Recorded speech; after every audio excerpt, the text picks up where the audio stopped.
لاہور میں ہونے والی انٹرنیشنل لائف سٹاک کانفرنس میں وزیر اعلیٰ پنجاب شہباز شریف کو شرکت کرنا تھی، لیکن مصروفیت کے باعث وہ نہ آ سکے۔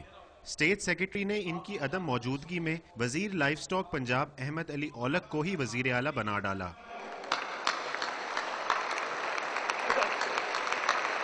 چیف منسٹر پنجاب جناب احمد علی اولک صاحب ٹھیک ہے۔ احمد علی اولک نے صوبے کے چیف ایگزیکٹو کے عہدے کو اپنے لیے دعا کی بجائے بد دعا گردانا۔ اسے میں ڈاکٹر صاحب نے مجھے میرے لیے بد دعا کی ہے۔ احمد علی اولک نے شرکا کو ایک دعا بھی دی۔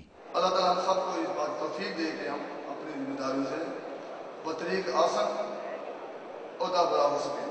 احمد علی اولک نے لائف سٹاک کانفرنس کے شرکا کو یقین دلانے کی کوشش کی کہ وزیر اعلیٰ پنجاب مصروفیت کے باعث نہیں آ سکے، لیکن وہ ان کے مسائل سے بخوبی آگاہ ہیں۔ کیمرامین عامر جاوید کے ساتھ عمر فاروق، ڈان نیوز، لاہور۔